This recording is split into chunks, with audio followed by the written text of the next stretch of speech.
ओम नमो भगवते वासुदेवाय। ओम नमो भगवते वासुदेवाय। नारायणं नमस्कृत्य नरं चैव नरोत्तमं देवीं सरस्वतीं व्यासं ततो जयमुदीरयत्। शृण्वतां स्वकथा कृष्णा पुण्यश्रवणा कीर्तना हृदयन्तस्थो हि भद्राणि विधुनोति सुहृत्सतं। नष्टप्रायेषु अभद्रेषु नित्यं भागवतसेवया भगवती उत्तमश्लोके भक्तिर्भवति नैष्टिकी। कृष्णाय वासुदेवाय देवकीनन्दनाय च नन्दगोपकुमाराय गोविन्दाय नमो नमः। मूकं करोति वाचालं पङ्गुं लङ्घयते गिरिं यत्कृपातमहं वन्दे श्रीगुरुदीनतारिणम्। हरे कृष्णा कृष्ण कृष्ण हरे हरे, हरे राम राम राम हरे हरे। नमो विष्णुपादाय कृष्णप्रेष्ठाय भूतले श्रीमद्भक्तिवेदांत स्वामिनिति नामिने। नमस्ते सरस्वती देव गौरवाणी प्रचारिणे निर्विशेष शून्यवादी पाशादेशतारिणे। जगतगुरु शिला प्रभुपाद की जय, शिला गुरुदेव की जय। सो हरे कृष्णा, वेलकम एवरीवन। हम आज रीड कर रहे हैं Shrimad Bhagavatam canto first chapter number 3, जिसका नाम है Krishna is the source of all incarnations, और हिंदी में है भगवान कृष्ण सभी अवतारों के स्रोत। तो हमने इस चैप्टर में, जैसे इसका नाम है कि Krishna is the source of all incarnations, तो हमने फर्स्ट 5 वर्सेस में पुरुष अवतारों के बारे में पढ़ा था। फिर उसके बाद अब भगवान के डिफरेंट अवतार, लीला अवतार अब 6 से स्टार्ट हो गए हैं। तो ये जो हमने अभी 3 अवतारों के बारे में पढ़ा है, पहला अवतार हमने पढ़ा था 4 कुमारों के बारे में। फिर सेकंड हमने पढ़ा था वरा अवतार के बारे में। थर्ड हमने पढ़ा था नारद जी के बारे में, और अब आज 4th पढ़ेंगे। तो ये जो है ये माता जी एक बात पूछूं? तो नारद जी भी अवतार हैं कृष्णा के? यस, भगवान के अवतार है, लेकिन वो जीव तत्व हैं, लेकिन स्टिल। और वरादेव नहीं, राइट? वरादेव भी विष्णु तत्व है। विष्णु तत्व है, राइट? वो स्वयं भगवान है वो। और 4 कुमार वो जीव तत्व, वो भी है, जीव right? तत्व है। यस। अच्छा माता जी, तो आपने बोला था वो जो पुरुष अवतार हैं वो तो करुणा, वो शिरोदक्षाई, कर्णादक्षाई और गर्भोदक्षाई। फिर आपने कल बताया था ब्रह्मा, विष्णु और महेश, वो कौन से अवतार हैं फिर? वो गुना अवतार है माता जी। गुना अवतार, ओके। यस। गुना अवतार, ओके। तो कल हमने भगवत गीता पढ़ी थी, और हाँ, तो आप बता रहे थे ना, यस, ऐसे ही उसमें भी में यही आया था, इन्हीं अवतारों के बारे में आया था। उसमें भी गुना अवतार, लीला अवतार, मनवंतर अवतार, बेसिकली ये 6 कैटेगरी के अवतार हैं। वैसे भगवान के अवतार तो असंख्य हैं, पर वो कैटेगराइज फिर भी कर रखा है कि भगवान बोलते हैं ना कि मैं, जो हम वर्ड्स पढ़ रहे थे कल, कि मैं हर युग में आता हूँ, तो वो युग अवतार हैं। तो ऐसे ही भगवान के डिफरेंट अवतार आते हैं हर युग में, लेकिन स्वयं भगवान ब्रह्मा जी के एक दिन में केवल एक ही बार आते हैं। तो थैंक यू। तो ये जो हम पढ़ रहे हैं, यस, अभी जो आपने जो 4 अवतार बोले जो हमें देख रहे नारद जी, मतलब वहां तक आपने जो बताया वो कौन से अवतार है फिर? वो बेसिकली यहाँ पे अब ये लीला अवतारों की बात हो रही है कि भगवान आते हैं, फिर डिफरेंट अवतारों में डिफरेंट उनके पर्पस होते हैं, डिफरेंट लीलाएं करते हैं। तो जो हमने पढ़ा कि फर्स्ट ये, सेकंड ये, तो ये एज सच क्रोनोलॉजिकल ऑर्डर में नहीं है, बट एक न्यूमेरिक वो नंबर वो डिपिक्ट करने के लिए उसको बोल रखा है कि प्रथम ये, द्वितीय ये, तृतीय ये। तो एज सच वो सिस्टमैटिक उस ऑर्डर में नहीं है कि इसी ऑर्डर में आते हैं, बट ये जस्ट वैसे ही ये गिनने के लिए नंबर दे रखा है। तो आज का वर्स हम स्टार्ट करते हैं। अच्छा, 8 तो हमने पढ़ लिया था, और इसमें हमने देवर्षि नारद जी के बारे में पढ़ा था। आज 9th श्लोक पढ़ना है, और ये है तुर्य धर्म। Just a second. Hare Krishna Purnima माता जी, Hare Krishna Khushi, and Hare Krishna mummy. Hare Krishna. Hare Krishna. Okay, so 9th verse हम रीड कर रहे हैं 3rd चैप्टर श्रीमद् भागवतम। तुर्य धर्म कला सर्गे नरा नारायणा वृषि भूत्वा आत्मो पशामोपेतम् अकरोत् दुश्चरं तपः।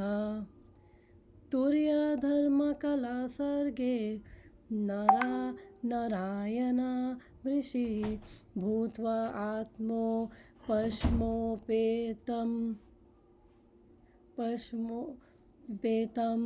अकरोत् दुश्चरं तपः। रिसाइट करेगा कोई? मैं करती हूँ। तुर्य धर्म कला सर्गे नर नारायण नर नारायण वृषि भूत्वात्मो पशमोपेतम् अकरोत् दुश्चरं तपः। हरे कृष्णा। Thank you. तो इसका मीनिंग पढ़ते हैं। तुर्या मतलब कि 4th। अब 4थे नंबर पे धर्म कला सर्गे, वाइफ ऑफ धर्म राजा, सर्गे being born of, Nara Narayana named Narayana Narayana, rishi sages, भूतवा बिकमिंग, आत्मा उपासमा कंट्रोलिंग द सेंसेस, उपेतम फॉर अचीवमेंट ऑफ, अकरोत अंडरटुक, दुश्चरम वेरी स्ट्रेनियस, तपा penance. Translation by his divine grace A C Bhaktivedanta स्वामी शिला प्रभुपाद की जय। In the 4th incarnation, the Lord became Nara and Narayana, the twin sons of wife of King Dharma. Thus he undertook severe and exemplary penances to control the senses. चौथे अवतार में भगवान राजा धर्म की पत्नी के जुड़वा पुत्र नर तथा नारायण बने। फिर उन्होंने इंद्रियों को वश में करने के लिए कठिन तथा अनुकरणीय तपस्या की।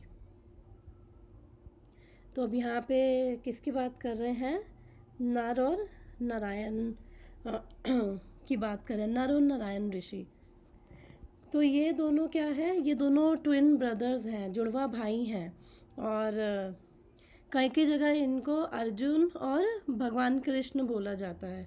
और दोनों ऑलमोस्ट 4 हैंडेड है, देखने में सेम है, बस कलर का डिफरेंस है दोनों जो भाई हैं। तो अब क्वेश्चन आता है कि क्यों भगवान जुड़वा भाई बन के आए? तो डिफरेंट रसों का स्वादन करने के लिए डिफरेंट रिलेशनशिप्स के थ्रू।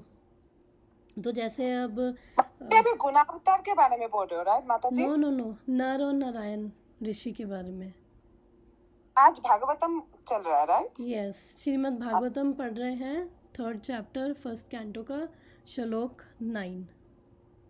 तो इसमें नर और नारायण ऋषि की बात हो रही है। हम अभी तक 3 पढ़ चुके हैं। पहला था चार कुमार, दूसरा वरादेव, तीसरे नारद जी। अब ये चौथा हम पढ़ रहे हैं नर और नारायण ऋषि के बारे में। तो ये भगवान के अवतार हैं। ये लीला अवतार है राइट? यस, लीला अवतार हैं। भगवान ने आके डिफरेंट लीलाएं करी, डिफरेंट पर्पस। इसमें हमारे लिए भी काफ़ी वो लर्निंग है। और क्योंकि जब हमें भगवान को समझना है तो हमें उनके अवतारों के बारे में और अलग अलग भगवान की लीलाओं के बारे में जब हम उन सबको समझते हैं तो हमें समझ आता है भगवान के बारे में। तो ये क्वेश्चन 4th था, जो 1st चैप्टर में नैमिषारण्य में ऋषिगण इकट्ठे हुए थे। उन्होंने सूत गोस्वामी से पूछा था। तो उसका एग्जैक्टली उसका मतलब ये है कि लीला अवतारों के बारे में वर्णन करो कि जब भी भगवान ने अवतार लिए हैं तो क्या क्या लीलाएं करी हैं। तो ये वो सब अवतार हैं कि भगवान ने डिफरेंट अवतार लिए और फिर उनमें आके डिफरेंट भगवान ने लीलाएं करी हैं। तो भगवान आते हैं, तो जब श्री रामचंद्र जी आए थे तो जो लक्ष्मण जी हैं वो छोटे भाई बन के आए थे, हम सब जानते हैं। तो वो रोक नहीं पाए थे उस समय राम जी को वनवास जाने से। फिर उन्होंने सोचा अब नेक्स्ट जो अवतार लेंगे उसमें मैं बड़ा भाई बन के आऊँगा ताकि मैं अब कंट्रोल कर सकूँ। तो नेक्स्ट में वो फिर बलराम जी बन के आए जब कृष्ण आए थे। तो भी बड़े भाई होके थोड़ा सा वो रहता है कि वो ज़्यादा सेवाएं नहीं कर पाए, क्योंकि बड़ा भाई छोटे भाई की सेवा इतना नहीं करता तो उनको इतना वो सेटिस्फैक्शन नहीं मिली। तो फिर उन्होंने सोचा कि अब मैं बाद में अब मैं नेक्स्ट अवतार ऐसा लूँगा कि जिसके अंदर कोई ब्लड रिलेशन नहीं होगा अपना। तो फिर वो जब चैतन्य महाप्रभु आए तो नित्यानंद प्रभु जो स्वयं बलराम जी हैं तो वो किसी ब्लड रिलेशन में नहीं आए। तो तभी उनका चैतन्य महाप्रभु का वो पूरा संन्यास डंडा वो तभी तोड़ पाए थे, क्योंकि अगर छोटे भाई होते तो ऐसा ना कर सकते, बड़े भाई होते फिर भी अच्छा ना लगता ऐसा करते हुए। तो इसलिए डिफरेंट डिफरेंट रसों में रिलेशनशिप्स का वो स्वादन करने के लिए वो भगवान आते हैं, लीलाएं करते हैं। तो हम परपट पढ़ते हैं शिला प्रभुपाद जी का। As King Rishabha advised his son tapasya or voluntarily acceptance of penance for the realization of transcendence is the only duty of human being. It was so done by Lord himself in an exemplary manner to teach us. तो अब यहाँ पे बोल रहे हैं प्रभुपाद, अब बात तो नर नारायण ऋषि की कर रहे हैं, लेकिन अब यहाँ पे किसकी बात कर रहे हैं अपने व्याख्या में? ऋषभ देव जी। और ऋषभ देव जी भी भगवान के ही अवतार हैं। उनका आता है 3rd कैंटो में आता है उनके बारे में कि उन्होंने अपने जो 100 पुत्र हैं, नहीं वो ऋषभ देव थे, I think you are right माता 100 जी, पुत्रों को ही ना, ऐसा ही कुछ है। यस हाँ यस, हाँ हाँ हाँ। वो ऋषभ देव थे। मैं वो कपिल देव में सॉरी कंफ्यूज हो गई थी। तो उन्होंने अपनी मदर देवहूति को ज्ञान दिया था, ये ऋषभ देव हैं। तो उन्होंने अपने 100 पुत्रों को एडवाइस किया। तो क्या एडवाइस किया? तपस्या, कि तपस्या करके हम भगवान को रियलाइज़ कर सकते हैं, और यही तपस्या ही हमारी जो है एकमात्र ड्यूटी है, यही तपस्या। तो अब यहाँ पे तपस्या की बात हो रही है, तो अब क्वेश्चन आता है कि क्या तपस्या ज़रूरी है, ये मतलब ऑप्शनल है या कंपलसरी है? तो अगर ज़रूरी है तो इसको कैसे करना चाहिए, और स्पेशली अभी कलयुग के टाइम में इसको कैसे करना चाहिए?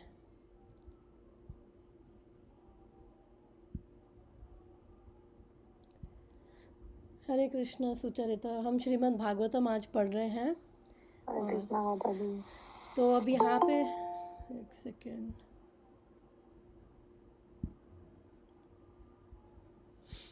हरे कृष्णा नेहा, श्रीमद् भागवतम पढ़ रहे हैं हम आज। हरे कृष्णा, ठीक है। तो यहाँ पे ऋषभ देव क्या बोल रहे हैं कि तपस्या करनी है और फिर भगवान को रियलाइज़ करना है, यही एक ह्यूमन बीइंग की ड्यूटी है। तो अब हम बात कर रहे थे कि तपस्या क्या ज़रूरी है या ऑप्शनल है।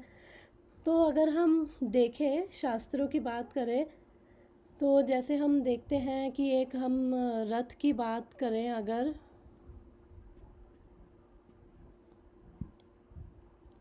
तो ये हमने पहले भी इसको भगवत गीता में भी डिस्कस किया हुआ है कि जो हमारी इंद्रियां हैं वो क्या हैं, वो उसमें एग्जांपल देते हैं कि हमने भगवत गीता में भी पढ़ा था कि घोड़ों के समान है।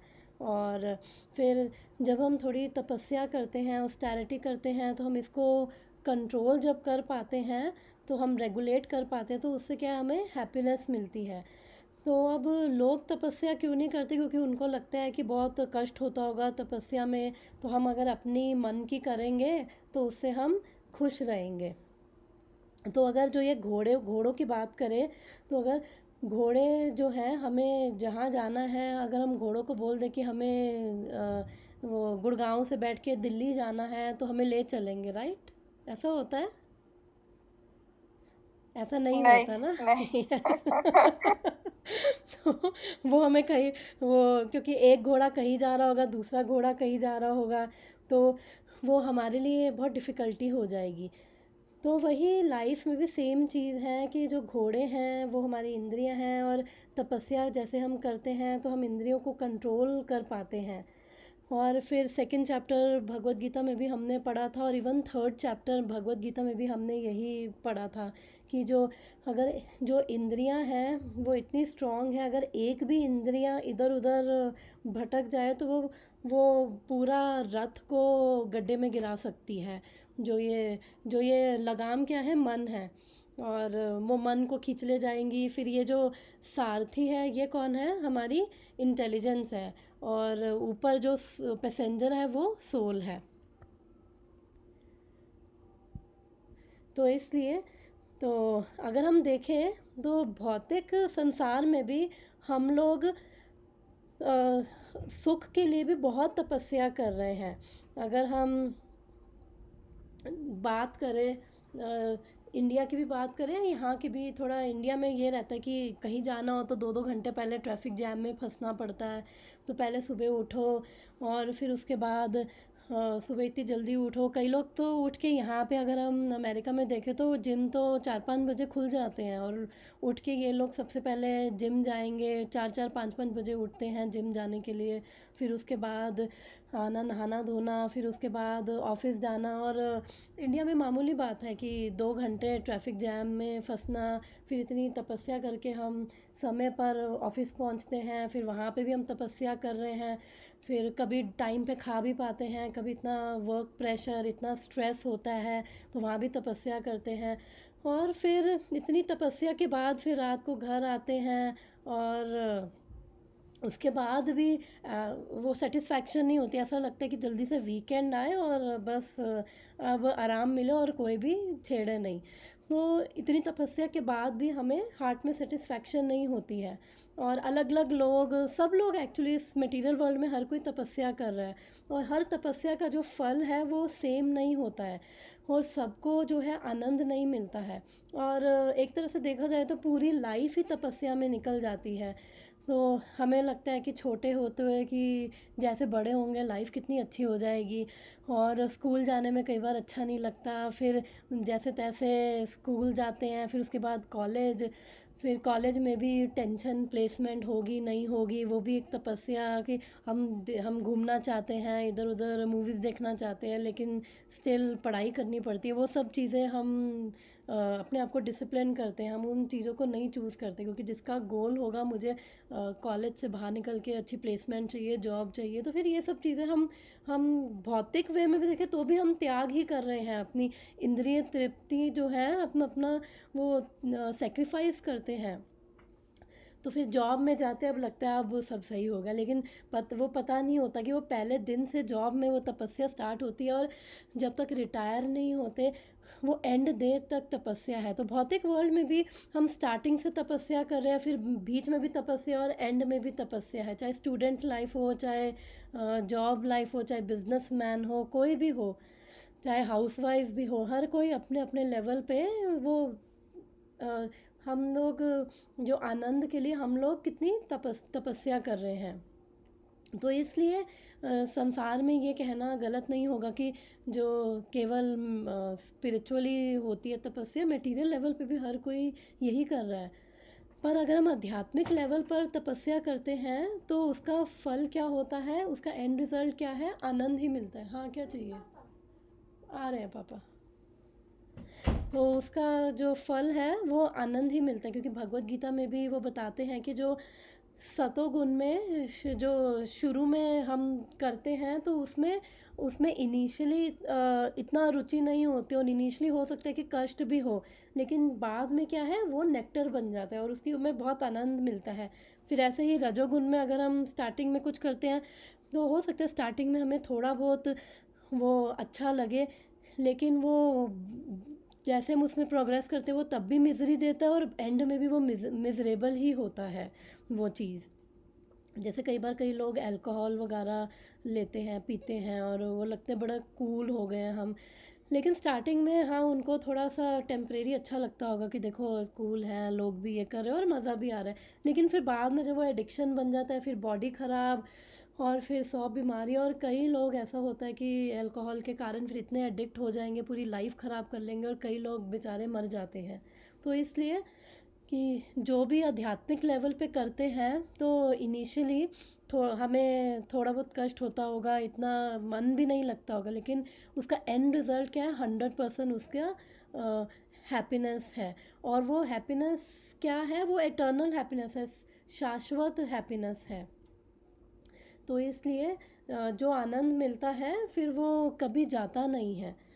और फिर तपस्या के भी जो 2 फ़ायदे भगवान बोलते हैं 9th चैप्टर में, कि सुसुखम कर्तुम अव्ययम, कि जो आध्यात्मिक जगत में हम जो भी भगवान के लिए कार्य कर रहे हैं या भक्ति में भगवान के लिए तपस्या कर रहे हैं, उसमें उसमें हमें क्या होता है, आनंद मिलता है। और वो स्टार्टिंग में भी थोड़ा थोड़ा, जैसे जैसे हम भक्ति करते जाते तो वो आनंद धीरे धीरे हमें थोड़ा थोड़ा मिलता है, और जितना हम आगे बढ़ते हैं तो वो आनंद, हमारा हैप्पीनेस क्या है, डबल होती जाती है। तो इसलिए तो जो भी एक्टिविटीज़ भगवान के लिए है, भगवान को ऑफ़र करते हुए हम कर रहे हैं, तो वो क्या है, वो हमारी आध्यात्मिक तपस्या है। तो अगर हम देखें कि तपस्या तो हमें दोनों लेवल पे करनी पड़ रही है चीज़ों के लिए। हम भौतिक लेवल पे भी हम कितना वो एफ़र्ट करें, कितनी मेहनत करें। तो तपस्या का मतलब केवल ये नहीं होता कि 2 पैर पे खड़े हो गए और उसके बाद बस वो मंत्र जप कर रहे हैं। तो तपस्या तो हमें इस भौतिक लेवल पे भी करें। एक बच्चा भी तपस्या कर रहा है, जो बेचारा स्कूल जा रहा है, छोटा बच्चा अभी पैदा होते ही 2.5-3 साल में प्री स्कूल में डाल दिया जाता है। वो पहले पहले 1-2 दिन 4 दिन वो रोता चिल्लाता जाएगा, फिर भी उस बेचारे को भेजा जाता है, फिर धीरे धीरे वो आदत पड़ जाती है। तो इसलिए दोनों लेवल पर हम देखें तो दोनों लेवल पे तपस्या है, भौतिक भी स्पिरिचुअल भी। लेकिन स्पिरिचुअल में जो आध्यात्मिक लेवल पे हम कर रहे हैं उसमें धीरे धीरे आनंद मिलने लग जाता है, और एंड रिजल्ट क्या है, एटर्नल सुख, शाश्वत हैप्पीनेस फील होती है। Papa to get a slip before 7-Eleven. नहीं, नो। फिर तो दूसरी तरफ अगर हम बात करें, अभी यहाँ पे जो शिला प्रभुपाद है वो ऋषभ देव की बात कर रहे हैं कि श्रीमद् भागवतम के 5th कैंटो के 5th चैप्टर में ही मुझे याद आ गया कि वो अपने पुत्रों को उपदेश देते हैं, और वो बोल रहे हैं कि जो भगवान, जो भी हम ये जो ह्यूमन बीइंग की क्या ड्यूटी है, कि हमें एक्चुअली में रियलाइज़ करना है कि ट्रांसेंडेंस को, हमें सेल्फ रियलाइज्ड होना है, वो एक्चुअली ह्यूमन बीइंग की ड्यूटी है। तो वो एक श्लोक आता है 5th कैंटो में आता है, और उसमें 5th कैंटो के 5th चैप्टर में आता है। उसमें ऋषभ देव अपने पुत्रों को बोलते हैं कि इस संसार में जितने भी ये लिविंग बीइंग्स हैं, जिनको ये मनुष्य की जो शरीर प्राप्त हुआ है, तो उन लोगों को ये इतना अपने सेटिस्फैक्शन के लिए, अपने इंद्रिय सुख के लिए इतना श्रम करने की ज़रूरत नहीं है उनको, क्योंकि ये सब चीज़ें तो ये कुकर सूकर ये सब भी जो ये जानवरों की योनि में है, तो ये सब चीज़ें तो वो लोग भी कर रहे हैं। तो इसलिए मनुष्य को क्या चाहिए कि वो भक्ति करके दिव्य पद को प्राप्त करने के लिए प्रयास करे, उसके लिए तपस्या करे। तो ऐसा करने से क्या होगा, उसका हृदय शुद्ध होगा, और वो जैसे जैसे उसका हृदय शुद्ध होगा तो वो भक्ति में आगे बढ़ेगा। तो भक्ति में एडवांसमेंट करेगा, इसलिए तपस्या करनी चाहिए। ऋषभ देव जी ये बोल रहे हैं। तो अब यहाँ पे बोल रहे हैं कि अब कोई कहेगा क्यों भक्ति करें, तो फिर यहाँ पे वो बोल रहे हैं कि उसे हृदय शुद्ध होगा। तो हृदय शुद्ध होगा, तो हृदय शुद्ध होने से क्या होगा, तो जब हमारा जो हार्ट है, अभी हमारे हार्ट में कितने अनर्थास हैं, हम बात करते हैं काम क्रोध लोभ मोह मद मत्सर, तो ये सब चीज़ें हमारे हृदय में हैं। तो जब और इन सब हम देखते हैं कि कोई हमसे आगे निकल रहा है या हमसे बेटर है, तो हमें उससे जेलसी होती है और हमें बिल्कुल अच्छा नहीं लगता है। और फिर जो संसार में हम देखें कि ये सारी जो भी लड़ाई झगड़े आते हैं हमारी फॉल्स ईगो की वजह से होते हैं, कि उसने मुझे ऐसा कैसे बोल दिया, कि क्या मैं कोई कम हूँ, मैं उसको नहीं छोड़ूंगा। और फिर कोई एक बोलेगा तो फिर आगे से 10 बोलेंगे, फिर वो अगला, फिर वो 100 बोलेगा, फिर हम 1000 बोलेंगे। तो फिर क्या है, वो सारा ये वर्ल्ड वॉर शुरू हो जाती है। जो फिर ये हम अपने केवल बातों तक नहीं, हमारे हार्ट में भी वो हम ये रिजेंटमेंट, ये कड़वाहट हम लेके चलते हैं। फिर जब हमारे हृदय में, जब हमारे हार्ट में ये सारे वो इमोशंस बनते हैं, तो फिर हमारे शरीर में ये डिफरेंट डिफरेंट बीमारियों के रूप में ये बाहर आते हैं। तो कहते हैं कैंसर जनरली इस वजह से होता है कि हमारे हार्ट में जो रिजेंटमेंट हम लेके चल रहे हैं, तो उस वजह से कैंसर होता है। और स्ट्रेस हमारी किडनीज़ पे जाके अफेक्ट करती है। और जो ग्रीफ है, जब किसी को ग्रीफ होता है और शोक होता है, तो वो हमारे लंग्स पे जाके अफेक्ट करता है। तो वो अलग अलग बीमारियों के रूप में फिर, बिकॉज वो हमने काफ़ी समय से अंदर रखा हुआ है, तो वो बीमारियों के रूप में हमारे शरीर से वो कहीं तो एनर्जी बाहर आएगी ना, तो वो इन बीमारियां बन के हमारे शरीर में बाहर आती है। तो इस प्रकार, तो अगर हम देखें, और ऊपर से हम फिर अपना रिमोट कंट्रोल दूसरों के हाथ में दे देते हैं, फिर एक्सपेक्टेशन, वो सब चीज़ें। तो अगर हमारा हृदय शुद्ध होगा तो जीवन में कितना आनंद होगा, एक्चुअली में हम कितना फ्रीडम होगी हमारी लाइफ में। और जो वो आनंद होगा ना, वो सीरियसली शाश्वत होगा। क्योंकि जब यही चीज़ें हमारे हार्ट से, जेलसी चली जाएगी हमारे हार्ट से, हमारा जो फॉल्स ईगो है वो धीरे धीरे डिज़ोल्व होगी, तो इतने सारे ये सब चीज़ें जाएंगी। तो उससे क्या होगा, कोई हमें कुछ बोलेगा तो हमें उससे फ़र्क नहीं पड़ेगा। ऐसा नहीं होगा हम इमोशन लेस हो जाएंगे, इमोशंस रहेंगे, लेकिन हमें उस पर गुस्सा नहीं आएगा, हम उसको हैंडल कर पाएंगे। अभी क्या होता है, हैंडल करना भी एक तरह से इम्पॉसिबल हो जाता है। तो इसलिए, और ऊपर से, तो इसलिए यहाँ पे बोल रहे हैं कि भक्ति करेंगे तो हृदय शुद्ध होगा। फिर ये चीज़ें जो हैं, ये सारे जो अनर्थास हैं, जो अनवांटेड जो चीज़ें हैं, जो हमें लाइफ में हमेशा स्ट्रेस दे के रखती हैं, वो सारी क्या होंगी, चली जाएंगी। और फिर तपस्या भी कैसी होनी चाहिए, मृदु तपस्या होनी चाहिए। तो मृदु तपस्या का मतलब होता है, चलो इस पे हम बाद में आते हैं। फिर एक और वर्स में, आई थिंक 5th कैंटो के 5th चैप्टर के इसी के 2-3 वर्सेस बाद फिर ऋषभ देव बोलते हैं, तो जब मनुष्य जो है वो इंद्रिय तृप्ति को ही अपने जीवन का जब गोल मान बैठता है, तो फिर वो क्या करेगा, वो अब उसका जो रहन सहन है फिर वो उस प्रकार से हो जाएगा। और फिर वो हर प्रकार की उल्टी सीधी चीज़ें करेगा, और वो सिंफुल चीज़ें करेगा उसको अचीव करने के लिए। और फिर उसकी वजह से क्या होगा, फिर कर्मों में फंसेगा। अभी अभी भी तो हम कर्मा साइकिल में हैं, कर्मा में फंसे हुए हैं, तो बर्थ ले रहे हैं बार बार। फिर वो ये चीज़ें करेगा, इंद्रिय तृप्ति करेगा, अपनी अपनी सेल्फिश डिज़ायर्स के लिए दूसरों को एक्सप्लॉइट करेगा। क्योंकि इंद्रिय तृप्ति क्या है, बेसिकली हमें इंद्रियों को तृप्त करना है। हमने भागवतम में एक वर्स पढ़ा था 2nd चैप्टर में कि इंद्रियों को तृप्त करना है। ऐसा नहीं है कि अब हम ज़ॉम्बी बन के बैठ जाएंगे और कुछ खा नहीं रहे, पी नहीं रहे, लेकिन हमें अपनी इंद्रियों को तृप्त करना है, लेकिन उतना करना है जिससे हम एक हेल्दी बॉडी मेंटेन कर सके। केवल अपने सेल्फिशनेस को लेकर हर चीज़ नहीं करनी है। जब हम भौतिक प्लेटफॉर्म पे होते हैं तो हर चीज़ में सेंटर कौन होते हैं, हम ही होते हैं। फिर हम अपने सेल्फिशनेस से हर चीज़ सोच रहे हैं, कर रहे हैं, फिर दूसरों को एक्सप्लॉइट करते हैं, फिर कभी खुद दुखी हो जाते हैं, कभी कोई हमें भी हर्ट कर देता है उस प्रोसेस में। तो उससे क्या है, कर्मा साइकिल में बन जाते हैं और इतना कुछ अपने हृदय में लेकर चलते हैं। फिर वो कर्मा साइकिल की वजह से फिर अनफॉर्चुनेटली शरीर लेना पड़ता है। तो ऋषभ देव बोल रहे हैं कि जो ये आत्मा के लिए जो ये शरीर है, वो आत्मा को, ये जो शरीर उसके लिए एक बंधन है एक्चुअली। और इसलिए तो इन सब रीजंस को देखते हुए तो हमें तपस्या किसके लिए करनी है, भगवान के लिए करनी है, ताकि हमारा हृदय शुद्ध हो। और हम सबको हैप्पीनेस चाहिए, हम सबको शांति चाहिए।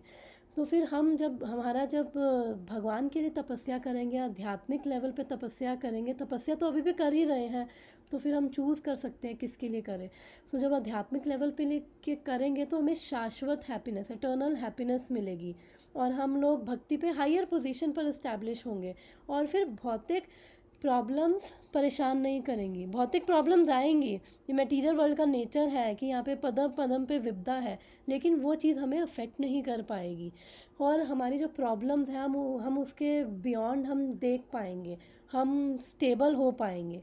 तो इसलिए जो प्रॉब्लम्स है वो डिस्टर्ब नहीं करेगी। माता जी ये कब होगा? माता जी यही प्रोसेस है, और हम सबको यही आगे भगवान यही बोल रहे हैं कि अभी क्या है, भगवान ये प्रभुपाद बोल रहे हैं कि the Lord is very kind to the forgetful souls. तो एक भजन मुझे बड़ा अच्छा लगा था, मैं इसको कंप्लीट करके, वो हम सब ने आई थिंक सुना होगा, और यही वे है माता जी, धीरे धीरे ग्रेजुअली, क्योंकि भगवान जो है वो हम सब के लिए साधन बना रहे हैं। हम सब की अगर हमारे हृदय में इच्छा है, हम भक्ति में कोशिश कर रहे हैं, तो भगवान सारा अरेंजमेंट कर रहे हैं, भगवान हमारे साथ प्रेजेंट है। ये श्रीमद् भागवतम के रूप में भगवान आए हैं और हमें ये बता रहे हैं, भगवान नाम के रूप में आए हैं। और जब हम नाम लेते हैं हरे कृष्ण कृष्ण कृष्ण हरे हरे, हरे राम राम राम हरे हरे, उस नाम के रूप में भगवान आ गए हैं, शास्त्रों के रूप में भगवान आ गए हैं, गुरु के रूप में भगवान आए हैं, भक्त के रूप में भगवान आए हैं। यही सब हमें बताने के लिए, क्योंकि हमारी जो कंडीशनिंग है वो इतनी स्ट्रॉन्ग है, तो वो ईज़िली, क्योंकि काफ़ी लाइफ टाइम हो गए ना, अभी कोई ये 2-4 साल 10 साल 20 साल नहीं हुए हैं, इसी लाइफ टाइम में कितने साल हो गए, और उससे पहले जो ये करोड़ों साल हो चुके हैं। तो वो कंडीशनिंग जो है वो इतनी मोटी मोटी हमारी लेयर्स बन चुकी हैं, हमारे संस्कारों की, हमारी जो तारे हैं दिमाग की, अभी वो सर्किट इधर उधर गलत जुड़े हुए हैं। तो धीरे धीरे टाइम लगेगा, हम जब सिंसियरली कोशिश करेंगे, तो ये सब अरेंजमेंट भगवान हमारे लिए कर रहे हैं, और हमें बार बार हमें रिमाइंडर दे रहे हैं, बता रहे हैं कि मैं तुम्हारे लिए आ रहा हूँ, मैं तुमसे प्रेम करता हूँ। तो हमें बस यही नाम जप करते रहना है, जो नवदा भक्ति है उसमें लगे रहना है, भगवान का प्रसाद खाना है, और भगवान पे पेशेंस रखते हुए हमें विश्वास करना है। उत्साह निश्चय धैर्यात् तत्तत् कर्मा प्रवर्तनात्, नेक्टर ऑफ इंस्ट्रक्शन का वर्स है। एंथुजियाज़म के साथ और निश्चय के साथ, पूरी डिटर्मिनेशन के साथ और पेशेंस के साथ, थोड़ा सा हमें पेशेंस रखते हुए हम जब ये स्पिरिचुअल एक्टिविटीज़ करते हैं, तो ये जो स्पिरिचुअल है ये कोई कर्मा नहीं है, ये कर्म कांड में नहीं आता, ये सब आध्यात्मिक लेवल जो हम करें सब आध्यात्मिक है, ट्रांसेंडेंटल है। तो ये सब हमारी जो भक्ति है हमें प्यूरिफाई कर रही है, हमारी जो ये अभी जो इतनी कंडीशनिंग, इतनी मोटी हमारी अटैचमेंट्स हैं, उसको धीरे धीरे क्या कर रही है, लूज़ कर रही है।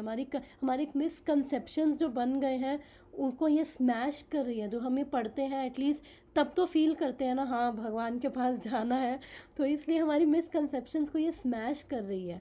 तो इसलिए भगवान से प्रार्थना करते हुए, भक्तों के संग में, गुरु के निर्देश के अंडर, हमें पेशेंस रखते हुए, प्रार्थना करते हुए, डेस्परेटली रोज़ रोते हुए भगवान से प्रार्थना करते हुए कि बहुत हो गया।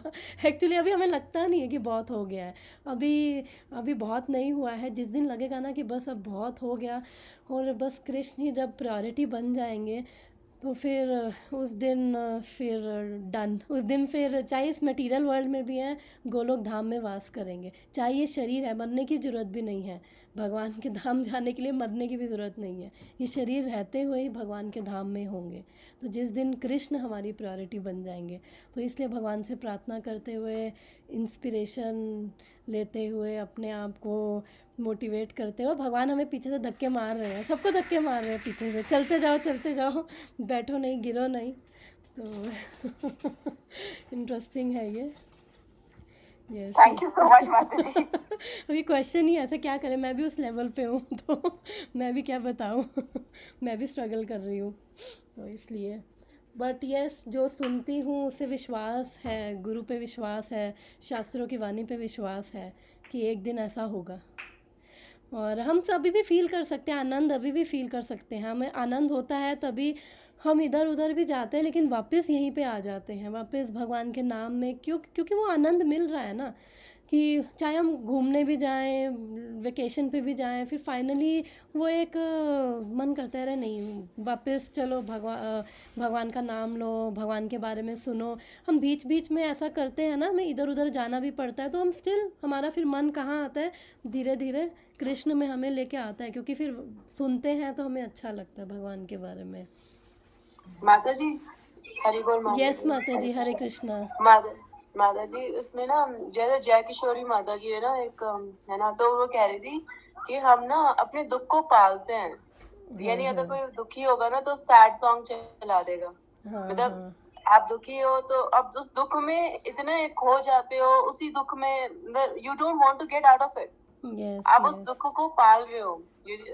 तो उसमें अगर हम आनंद में रहने की, शायद हमने सही कह रहे हो माता जी, हम कई सालों, कई जन्मों से, अनंत जन्मों से हम उस दुख में, उस संसार रूपी इस दुख को पालते जा रहे तो हैं। वो आदत पड़ गई है ना माता जी, कोई चीज़ बार आदत बार पड़ी हुई है। करते रहे तो वो आदत पड़ जाती है। तो हाँ, आदतें अगर हम इस लाइफ टाइम में भी देखें तो आदतें धीरे एकदम से नहीं जाती है, हमें एफर्ट करना पड़ता है, क्योंकि अब आदतें ऐसी हैं। अगर किसी को सिगरेट या शराब छोड़नी हो तो आप उसको सारे बेनिफिट बता दो और उसको सारे उसको प्रोज एंड कॉन्स बता दो, ये नुकसान है, मर जाएगा, ये भी बोल दोगे मर जाएगा, तो भी वो कहेगा कि मैं धीरे धीरे छोड़ूंगा, मैं एकदम से नहीं छोड़ सकता। तो फिर उसको ये बोला जाता है कोई बात नहीं, धीरे धीरे कम कर, लेकिन अपना गोल रख इनको छोड़ने का।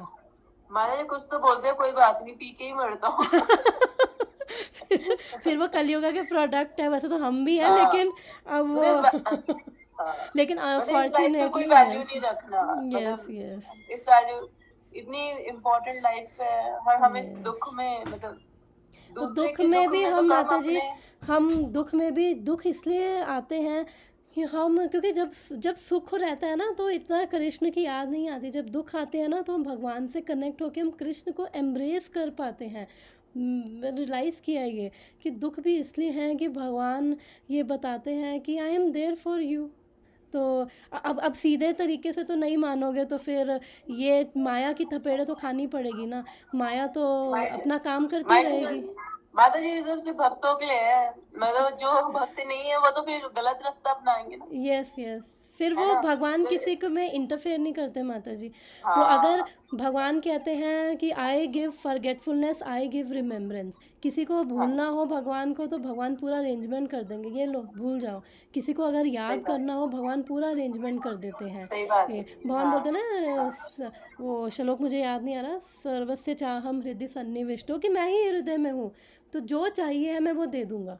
तो इसलिए भगवान सैंक्शन कर देते हैं, okay you want to remember me. फिर थोड़ा भगवान भी, जितना जैसे लोहा है, लोहे को जितना आग में डाला जाता है ना, लोहा उतना वो तपता है, सोना सॉरी, तो वो उतना तपता है, और वो तप के कितना निखर जाता है, रिफाइन हो जाता है। तो ऐसे ही क्योंकि हमारी अटैचमेंट्स है ना, अगर दुख नहीं आएंगे ना, हमें हमें लोग दुत्कारेंगे नहीं ना, सारे प्रेम करते रहेंगे तो हम कभी कृष्ण की तरफ देखेंगे नहीं, हम सोचेंगे ही नहीं, हम करेंगे चलो माला कर ली ठीक है, चलो ठीक है।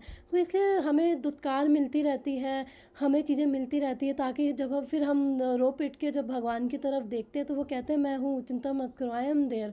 मेरी तरफ देखते ही नहीं हो तो अब क्या करूँ। तो भक्तों को भगवान स्पेशल फिर कृपा करते हैं ना ऐसे सिचुएशंस में डाल के, जहाँ पे वो, और भक्त करते भी हैं फिर कृष्ण से ही कनेक्ट करते, कहाँ जाएंगे, रोएंगे पिटेंगे फिर भगवान के पास ही जाएंगे ना।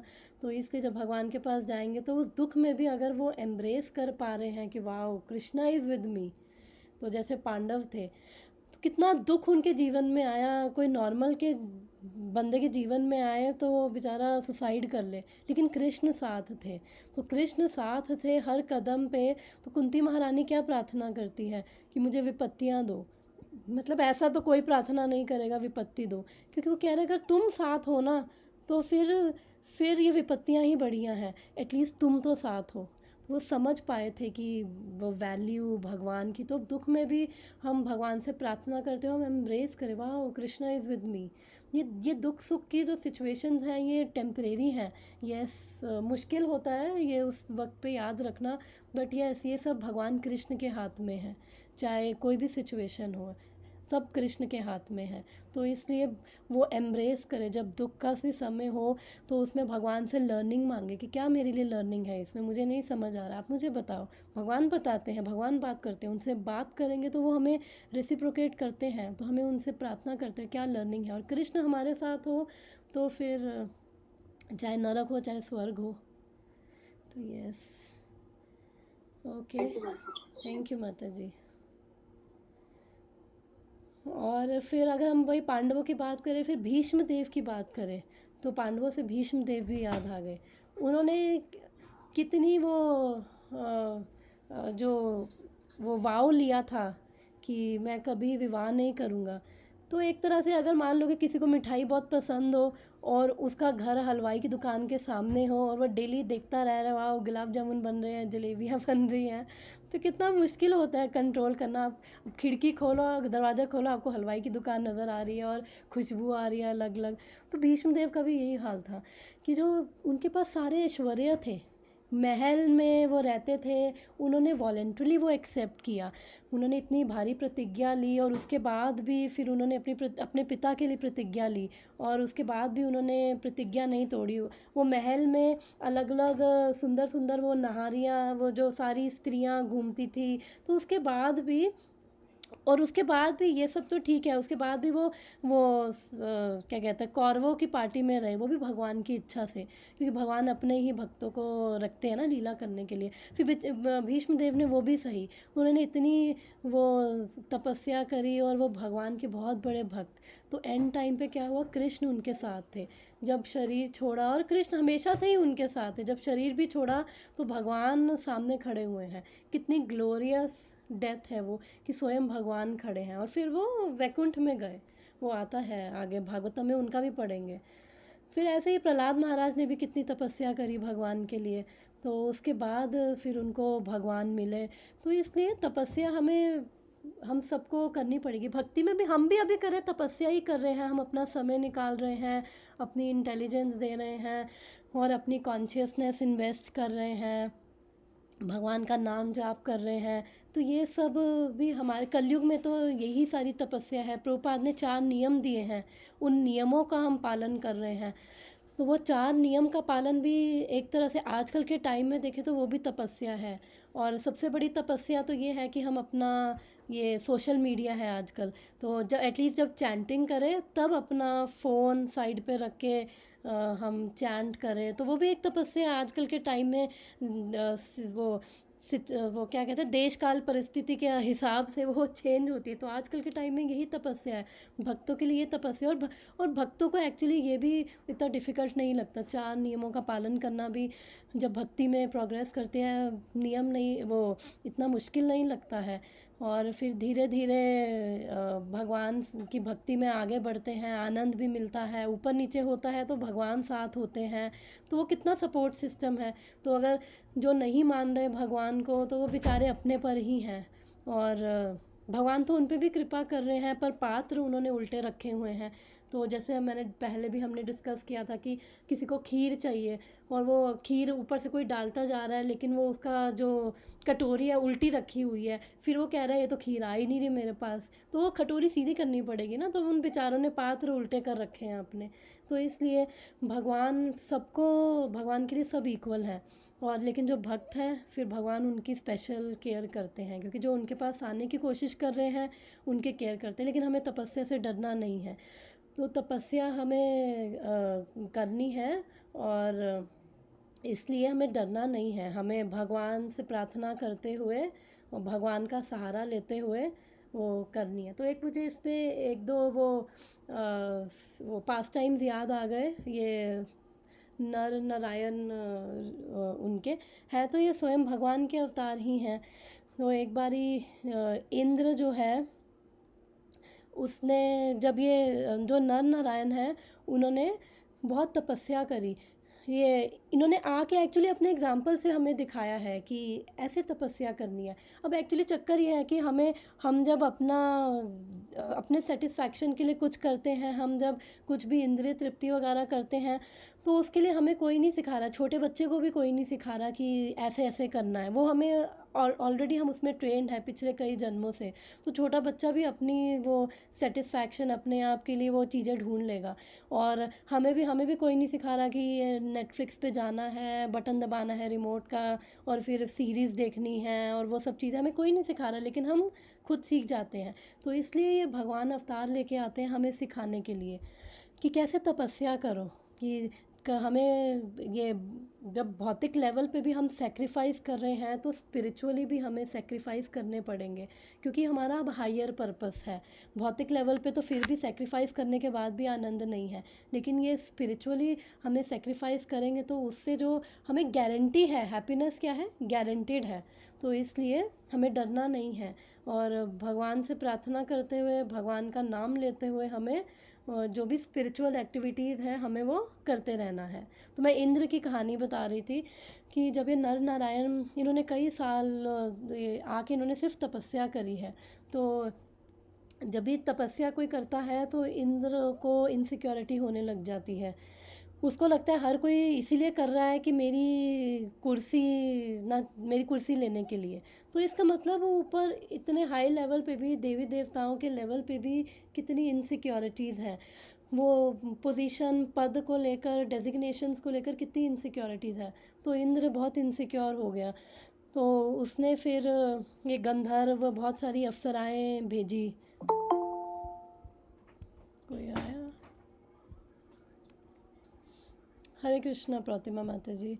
तो इंद्र ने फिर बहुत सारी अप्सराएं भेजी और फिर ताकि इनको वो किया जाए, डेविएट किया जाए। अब वो कोई छोटे मोटे थोड़ी तो स्वयं भगवान है तो फिर अब भगवान ने क्या किया, वो स्माइल किया और उसके बाद अपनी थाई से, अपनी जंघा से उन्होंने जो स्वर्ग की अप्सराएं थी उससे भी सुंदर अप्सराएं भगवान ने क्रिएट कर दी। और फिर उन जो अप्सराएं थी वो देख के बिविल्डर हो गई, माय गॉड इतनी सुंदर कि स्वर्ग की अप्सराएं भी शर्मा गई। और उन्होंने बोला जाके ये इंद्र को गिफ्ट कर देना। तो मतलब इसलिए भगवान भगवान है, तो उनसे पंगा नहीं लेने का। कई बार हम सोचते हैं ना, कई सोचते हैं कि भगवान बन जाएंगे, ये हो जाएंगे। कोई भगवान नहीं बन सकता। और भगवान के अंदर इंटेलिजेंस है। भगवान कहते हैं भगवत गीता में, जो चीटर अगर है अपने आप को समझते हैं तो सबसे बड़ा चीटर फिर मैं ही हूँ। तो इसलिए वो भगवान बाप है और बाप से पंगा नहीं लेते, बाप के बाप नहीं बनते। तो फिर एक और मेरे को पास टाइम उससे याद आ गया इनका ही कि किसका था, एक वो राक्षस था जिसका नाम था, क्या नाम था, सहस्त्रकवच। हाँ, सहस्त्रकवच। तो उसके अब ये नर नारायण भी क्यों आए, तो ये भी एक कथा आती है भागवतम में। तो सहस्त्रकवच नाम का एक राक्षस था और उसको वरदान मिला हुआ था कि जिसके अंदर 1000 साल तपस्या का मनोबल होगा केवल वही उसको मार सकता है, और जैसे कोई उसको मारेगा वो फिर वो मर जाएगा। तो फिर अब नर नारायण थे तो वो 2 जुड़वा हैं। तो पहले नर 1000 साल तक उसके साथ युद्ध किया, तो फिर नारायण तपस्या करते रहे। तो उसके बाद जैसे ही उसको राक्षस को उसका जैसे वो लड़ाई करते तो उसका एक कवच टूट जाता। तो 1000 साल लड़े, एक कवच उसका ख़त्म हो गया। फिर उसके बाद ऑब्वियसली भगवान है, वो तो मरेंगे नहीं, तो इसलिए वो बेहोश हो गए। तो उतने में फिर जो नारायण है फिर वो 1000 साल तक लड़ते रहे, ताकि जो नर है अब वो 1000 साल तपस्या करे। तो ऐसे करते करते उन्होंने 999 उसके कवच तोड़ दिए थे। फिर उसके बाद वो फाइनली जब एक कवच बच गया तो वो सूर्य देव के पास भागा गया कि मुझे बचा लो। तो सूर्य देव भी स्मार्ट हैं, तो उन्होंने फिर उनको शेल्टर दिया, क्योंकि जब कोई शेल्टर के लिए जाता है तो ये देवी देवताओं का स्वभाव होता है कि वो कभी मना नहीं करते हैं। तो उन्होंने शेल्टर दिया। फिर उसके बाद एक्चुअली में जो यही राक्षस है ये करण बन के फिर आए। फिर उन्होंने कुंती महारानी के थ्रू फिर वो करण बन के महाभारत में आए, और वो सब चीज़ें फिर आगे हमें पता है। तो इसलिए जो भगवान है, भगवान की जो तपस्या है हमें करनी है। तो मैं ये वर्ड्स बता रही थी। माता जी शायद वो उर्वशी थी जो उनके थाई से निकली थी, है ना? उर्वशी तो निकली थी माता जी, उर्वशी निकली थी उनके थाई से, यस। तो आई थिंक 10 मिनट्स रह गए हैं, तो एक बार इसको, बड़ा सुंदर भजन है, 10 मिनट है, एक बार इसको पढ़ के इसका मीनिंग समझते हैं तो हमें समझ आएगा। तो ये हम सब ने आई थिंक सुना होगा, ये शिला भक्ति विनोद ठाकुर का ये भजन है। जीव जागो गौरचंदा बोले, कोटा नेत्र जाओ माया पिशाचिरा कोले, बजिबो बोलिए ऐसे संसारा भीतरे, भूलिया रोहिला तुमी अविद्या रे भरे। मीनिंग भी देखते जाते हैं इसका। तो अब गौरंग महाप्रभु, ये चैतन्य महाप्रभु बोल रहे हैं कि जीव जागो, जीव जागो, कि माया की गोद में इतने टाइम से सो रहे हो कि प्लीज़ जागो। और वो कह रहे हैं कि तुमने वादा किया था, क्योंकि गर्भ में हम सुनते हैं कि सब वादा किया था कि जब आएंगे इस संसार में तो भजन करेंगे, और फिर इसको भूल कर अविद्या में पड़ गए हो, इग्नोरेंस में पड़ गए हो। তোমারে লইতে আমি হইনু অবতারা, আমি বিনা বন্ধু आरा, के आछे तुम्हारा। तो फिर चैतन्य महाप्रभु बोलते हैं कि तुम्हें लेने के लिए मैं अवतार लेके आया हूँ, और मेरे अलावा तुम्हारा और कोई बंधु नहीं है। सोचो, ज़रा सोचो कि तुम, मेरे अलावा तुम्हारा और कौन बंधु है। मैं स्पेशल तुम्हारे लिए अवतार लेके आ रहा हूँ। और क्योंकि वो भौतिक संसार से जो महाप्रभु हैं हमें बचाकर आध्यात्मिक संसार में ले जाना चाहते हैं। वो नहीं चाहते कि हम यहाँ पे सफ़र करें, क्योंकि इस भौतिक संसार में केवल सफरिंग है। फिर बोलते हैं एनेची औषधि माया निशब बारो लागी, हरि नाम महामंत्र लाओ तुम्ही मागी। कि अब हम सब इस माया में गिर गए हैं। तो वो महाप्रभु कह रहे हैं, तो स्वयं कृष्ण है कि मैं एक औषधि लाया हूँ, एक मैं दवाई लाया हूँ, और जिससे तुम्हारी जो अविद्या की बीमारी है वो ठीक हो जाएगी। और ये दवाई कोई किसी अमेरिका, इंडिया, यूरोप, किसी भी कहीं से नहीं है, ये डायरेक्ट गोलोका धाम से ये दवाई लाया हूँ तुम्हारे लिए। और ये क्या है, ये हरि नाम संकीर्तन है। बोलते हैं ना, प्रेम धन हरि नाम संकीर्तन। तो ये गोलोका से कौन ला सकता है, जो गोलोक धाम का वासी है, तो स्वयं भगवान। तो वो हमारे लिए ये औषधि लाए हैं, ये हरि नाम की औषधि। हरे कृष्णा कृष्ण कृष्णा हरे हरे, हरे राम राम राम हरे हरे। फिर भक्ति विनोद प्रभु चरणे परिये, से हरि नाम मंत्र लोइला मागिया। तो अब यहाँ पे जिन्होंने अब भजन लिखा है भक्ति विनोद ठाकुर, वो क्या कह रहे हैं, वो बोल रहे हैं कि अब मैं आपको प्रणाम करता हूँ, और मैं आपके चरणों में मैं गिर के आपसे प्रार्थना करता हूँ कि अब मैं ये औषधि लूँगा। तो ये कितना सुंदर भजन है। और भगवान केवल हमारे लिए अवतार लेकर आ रहे हैं। इतने सारे, वो अनगिनत अवतार लेते हैं। जितनी भक्तों की डिज़ायर्स होती है, जितनी भक्तों की इच्छाएं होती हैं, भगवान उतने अवतार ले लेते हैं।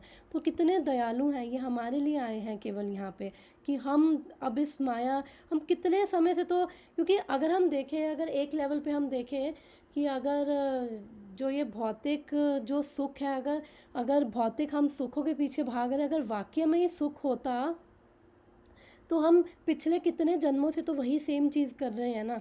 तभी तो इस जन्म में हमारी वही मेंटालिटी है कि अब हमें ये चाहिए वो चाहिए। तो जब इतने जन्मों से सेटिस्फैक्शन नहीं मिली, तो अब हम इस लाइफ में जो इतने प्रयास कर रहे हैं, तो इस लाइफ में हमें कैसे सेटिस्फैक्शन मिल जाएगी।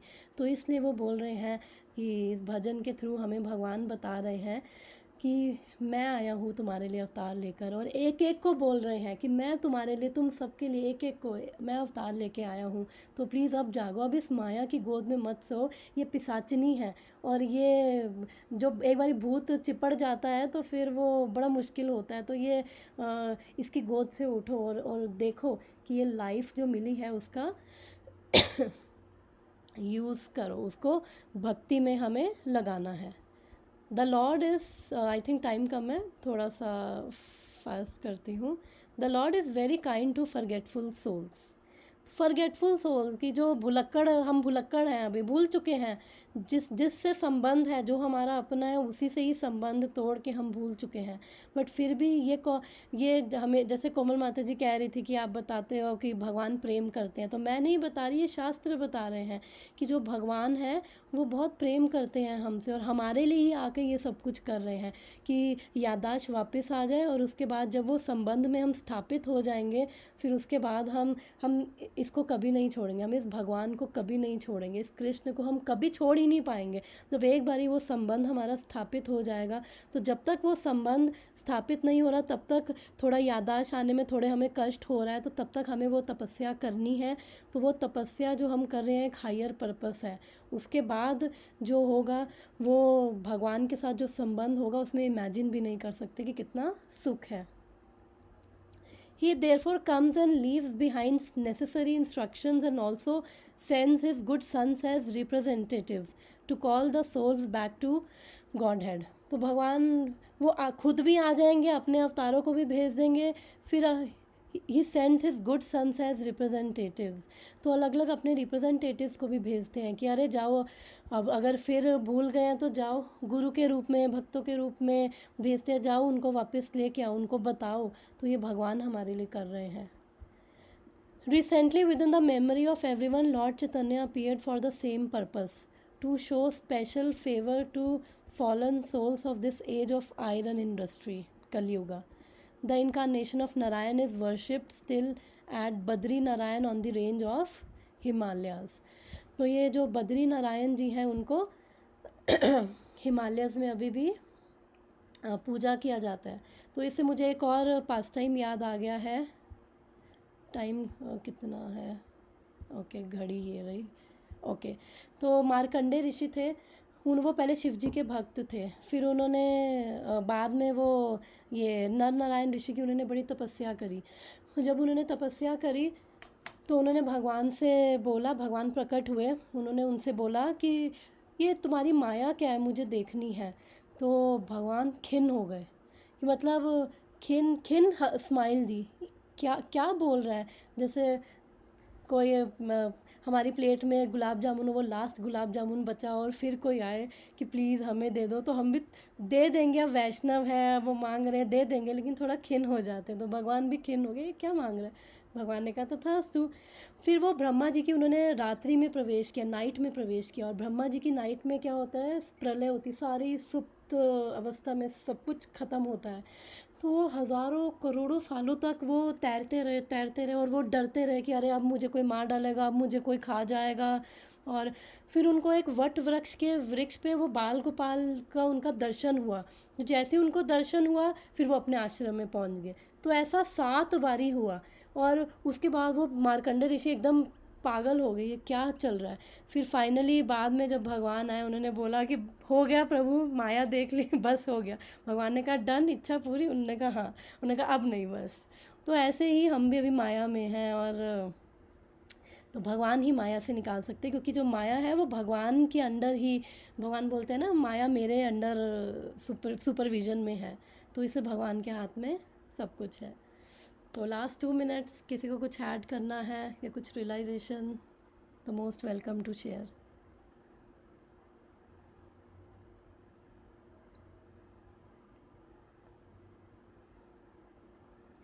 ओके, आई थिंक फिर ये कॉल ख़त्म हो जाएगी। तो हम कल मिलते हैं, कल फिर हम नेक्स्ट अवतार के बारे में पढ़ते हैं। तो thank you so much, same time पे कल मिलेंगे। Thank you so much everyone. Hare Krishna. Thank you माता जी। हरे कृष्णा। Thank you. हरे कृष्णा।